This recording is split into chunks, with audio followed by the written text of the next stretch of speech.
Amid the problems facing the country today, President Trump filed a new lawsuit against the New York Times for articles in a book that he thinks was unfairly negative towards him. He claims there were deliberate falsehoods about him and that also they did not note his successes. As a company, the New York Times is worth about $9 billion. Trump's lawyers claim to be seeking the made-up number of $15 billion. That is, for context, larger than the largest libel ruling ever. But if they did win that number, it would bankrupt the whole company. The Times' own account of this very case says the lawsuit is basically against articles that questioned his success. The company says the lawsuit has no merit or any legitimate legal claims. They view it as a way to stifle independent reporting, and they will not be deterred by intimidation tactics. For context, the New York Times is a company that has faced many such cases of varying merit. They know how to defend themselves in court. Interestingly, their publisher was speaking just last night, moments before this suit was filed. When journalists are kept from providing independent information to the public, it becomes far easier for those in power to act with impunity. If the free press is a watchdog, the playbook seeks to make it a lapdog. Other media outlets have famously settled even relatively thin lawsuits from Trump, like ABC or CBS. The parent company there was doing a merger and cut a deal, as did some of the other companies you see on your screen, others fighting back. This comes amidst a wider effort to weaponize and do a crackdown. So you have that about liberal groups and other critics. You have the free speech debate we just covered earlier in the broadcast tonight, where the DOJ is actually slightly backing down. And then you have the offense on the civil side of new cases, according to the Times, designed to silence their reporting when the sitting president might have bigger, more important priorities than litigating old feuds about political coverage from past years. We turn to someone else who also cares about the First Amendment and its freedoms. Marty Baron is a veteran journalist. He was the top executive editor of the Washington Post from 2013 to 2021. And we called on him with this big development today. Thanks for being here. Thanks for having me. Your thoughts on this incumbent president suing the New York Times over older articles and a book which he views as not positive enough? Well, it's troubling and alarming. I mean, this is part of an ongoing campaign by Trump to really crush a free and independent press. And in that way, it's deeply concerning, although not really surprising. At the same time, I found the lawsuit I actually got a pretty good laugh out of it because some of the claims there and some of the things that he says about himself are pretty hilarious. I've never read a lawsuit that's quite as self-aggrandizing as this one is. I mean, some of the statements he makes about himself are really extraordinary. So much so that one can imagine that somebody who thinks that stuff about himself would imagine that anything that isn't flattering, anything that isn't fawning, anything that isn't unctuous would be considered defamation. So, but in the bigger picture, it's obviously very concerning. And I think that he really, I don't even think he really cares whether he wins these lawsuits. He just wants to harass the New York Times, and he wants to harass and threaten other major media outlets. It's well documented this year that some entities, including colleges, have tried to swiftly bend the knee or appease. The Times and the Post, which you ran, have experience with this. There are other powerful people where you've overseen coverage, and they threaten, they send letters, they sometimes sue. Can you walk us through whether that's a differentiator, your view of the Times as an entity that has experience here? We just showed one of its litigators, and can fight back over the long haul. Well, look, I mean, I think the Times is in a very advantageous position in that it is entirely independent. The owners of the Times have no other commercial interest. They're not dependent upon the federal government for anything. And of course, they have a long history based on principle of standing up for their First Amendment rights. One of the things that A.G. Sulzberger, the publisher of the New York Times, said last night, and I was there watching that speech, he talked about the need for publishers and for owners to defend their journalism, to defend their journalists, and to stand up for their rights. And I agree with him entirely. As you know, there's a bit of a binary or black and white thinking that we have.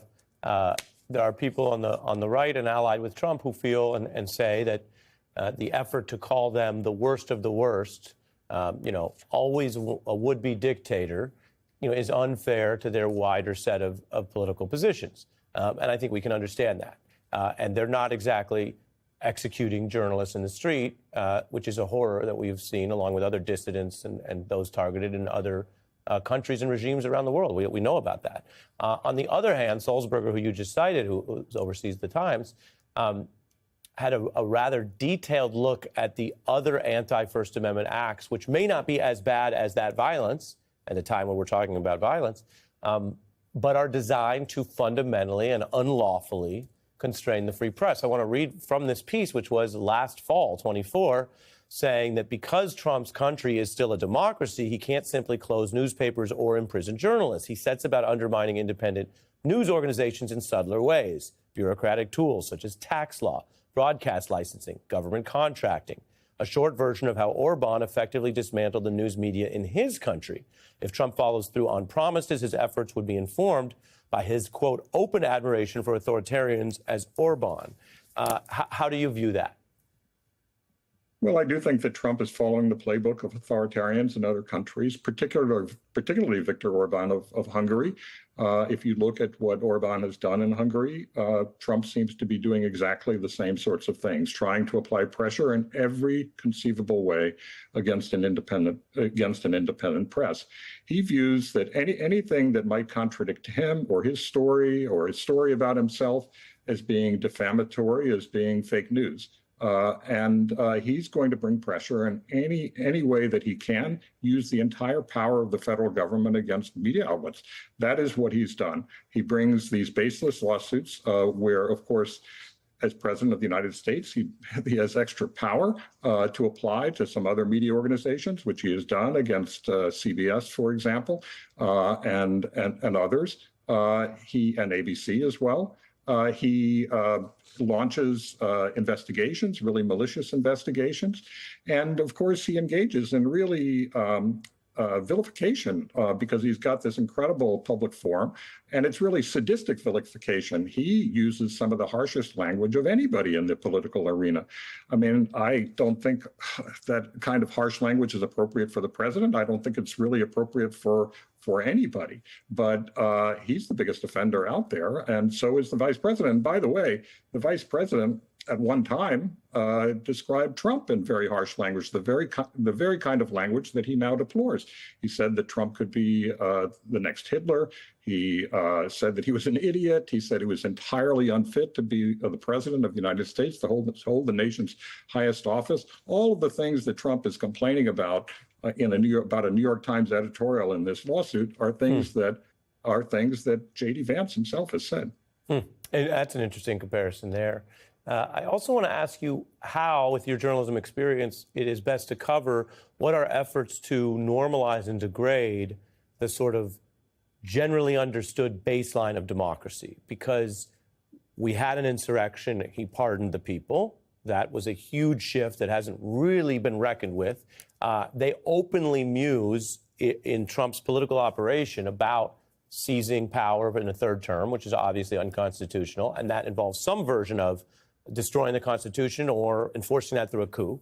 And we had one of the architects of what they call the sweep from 2020, which failed to override Trump's loss, on the program last night, and we went back and forth about this third term talk, which Trump has gone back and forth on as well. Take a look.